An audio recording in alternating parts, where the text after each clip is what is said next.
if you fight at that choke? Like, can the enemy team flank you guys if you fight at that choke?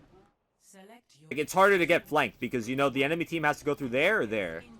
But over here, sure, they can go there, but they can also move over there. There's like a lot of problems with it. Or somebody can flank and get behind somehow. So I'm just gonna hold here. I want to drop my shield because I just want to back up over here.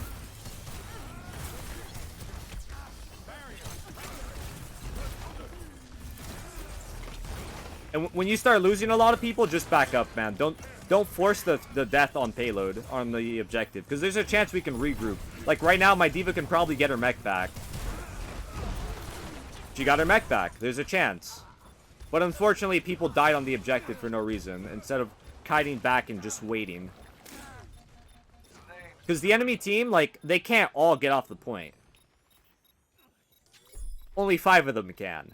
And sometimes teams aren't smart enough for all 5 of them to get off the point.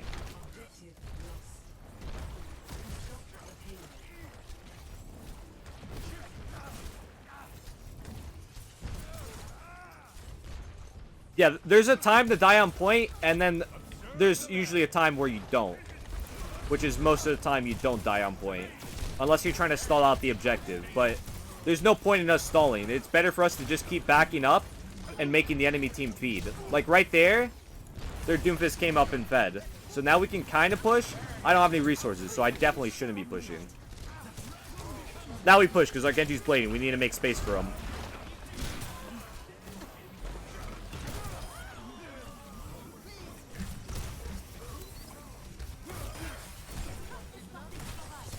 I don't want to fight up there, so I'm going to drop my shield.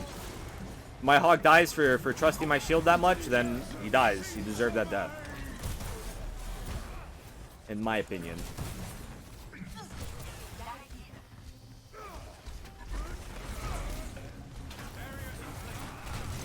Oh shit, I got.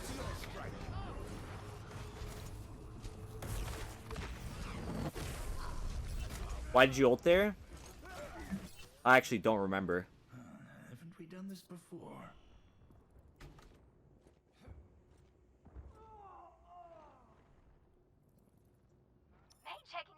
We're waiting for the regroup. I'm not going out to see what the weather looks like. I'm just gonna wait. Because look, they had people push up. Like, imagine if I went out there and both of them were hiding and they killed me. That'd be bad. So you just wait. Be patient. I see people on high ground, so I'm fucking with them. We're at a bit of a compositional disadvantage, so my shield's always going to be broken. Or it's going to be, like, down a lot. That was nice. So in a game where the enemy team has so much shield that they're just going to completely, like, break your shield all the time, you just need to play passively, man. Like, you can't be like, oh yeah, you know what? I'm going to alpha the enemy team. I'm going to fuck them up. They keep breaking my shield, I'm gonna break their faces. No.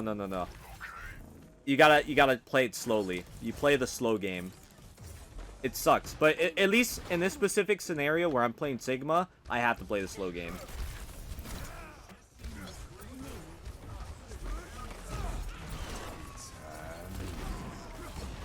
Alright, so we lost 2.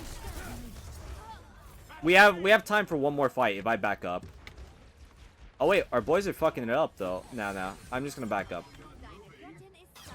I'm gonna bait the payload for a second since it's just Zarya. But I'm gonna back the fuck up. We got 2 picks. I think we might be able to recontest this.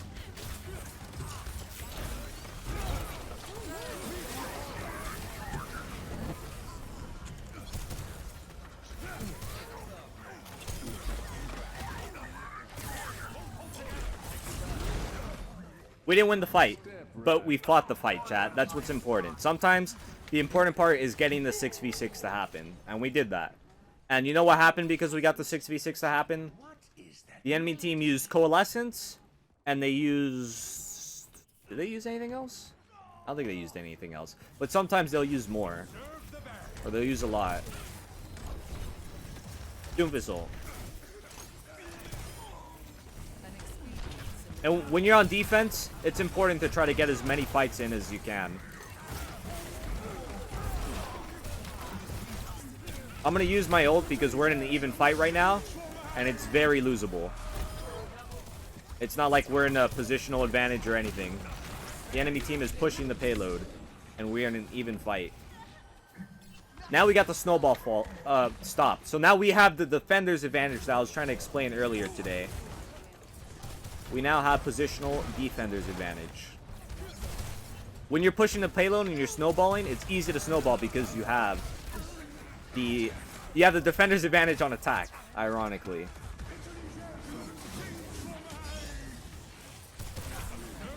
And since we have defender's advantage, we have complete control of the choke. Like, if the enemy team wants to come to the objective, there's no cover to protect them, right? But if we run out of resources, we have cover. We can just hide around the wall now and wait for our resources to come back. That's another part of defender's advantage. Like, they have to fucking funnel through and take all this spam and damage and shit. And that's why there's like a lot of like staggering and just like why chokes feel fucking terrible as an attacker sometimes when you're not snowballing.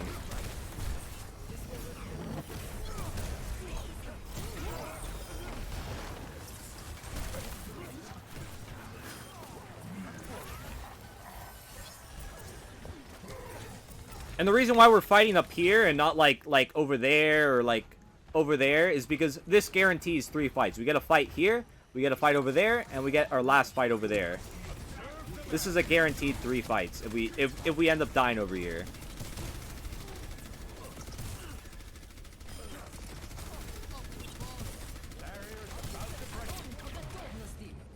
They grab people over there, whatever. If my team wants to go all the way over there, fuck them. I'm not going over there with them. The objective's right here. The cover is right here.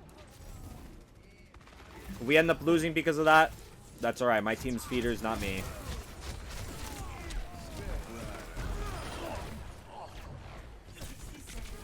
Basically, don't get baited to make bad plays just because, how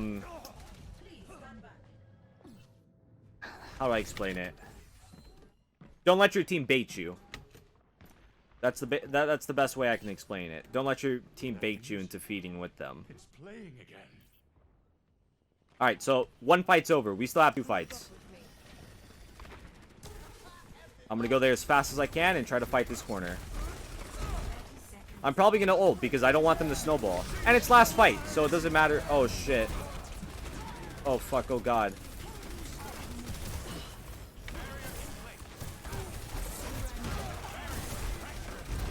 I'm gonna play for this mega here. But I want to die on the point because if I try to back up too much, it's gonna become 1 fight territory. Which right now, it might become 1 fight territory. Just because of where the payload's at. Nah, I mean, 0 fight territory. My bad, not 1 fight. We're good, we're good. We got 1 fight, though. We still have 1. I think. It might be scuffed. Yeah, we got it, we got it.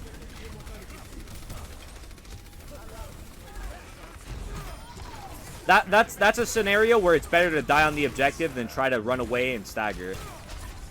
Like, had I just gone on the flank, then I would have died late, and we wouldn't have gotten 1 fight.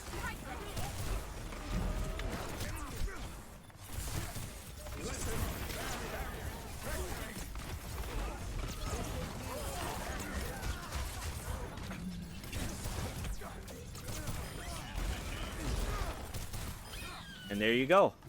We got it.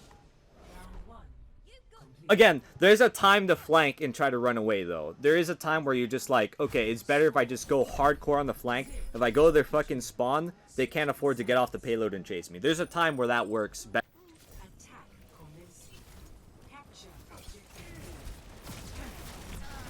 I like to use my shift when it's the beginning and they're spamming like that. Because that way I have full HP on my shield going in, but now I don't. So I kind of want to like hide a little bit. Maybe take their attention away from the front line. Now I walk forward again. They're going to break my shield fast. But that's okay. As long as I don't turbo int, the rest of my team is doing something. So we're still in it. I don't want to push in because I don't know what the fuck's happening right now. My McCree's in.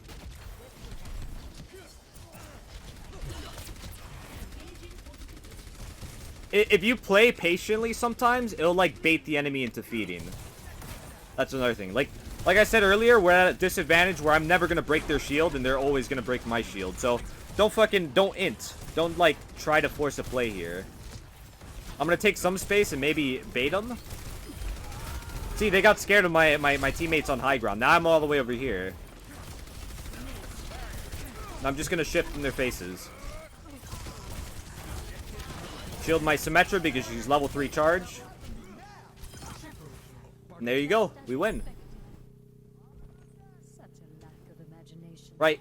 Because my team understood what they had to do to win. Like a dumb team, like with this team comp, they would just spam shield. Like the Doomfist will fucking shoot the shield. The Roadhog will just try to shoot the double shield. And we're never going to win because we don't have better shield break than they do. But instead, they use their brains. They realize, oh, let's flank. Let's go to the high ground. Let's do other shit. Right?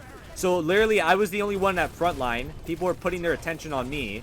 And when they didn't put their attention on me, I just flanked and fucking farmed them.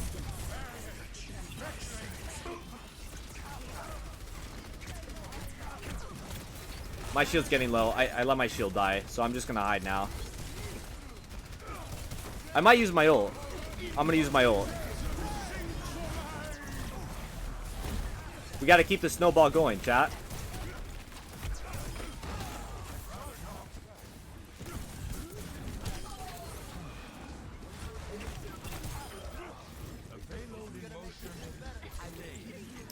So now, like I explained earlier, we only need one on the payload. I'm just going to push up.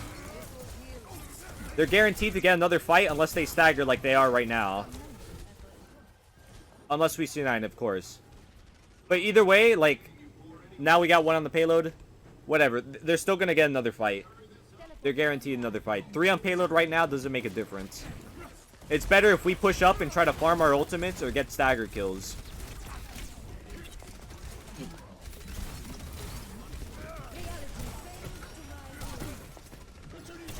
Oh shit. The skill matchup. I'm out.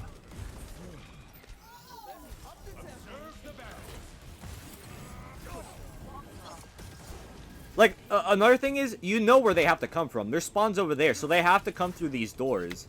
But if the attackers are stuffing that door, it makes it hard for them. Like, if we're all on the payload, like, imagine. Then they can get high ground, then they can go on jail, they can flank us, while we're all sitting on the payload like a bunch of ducks. That's another reason why you push up with 5 and leave 1 on payload. I'm putting the shield to try to block that. I couldn't block it. Unlucky.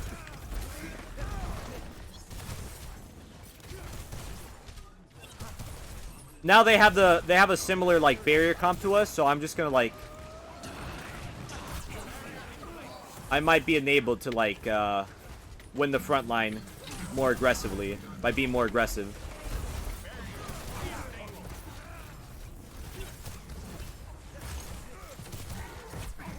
I'm just trying to farm my ult off this Roadhog right now. And now I have full shield and we win.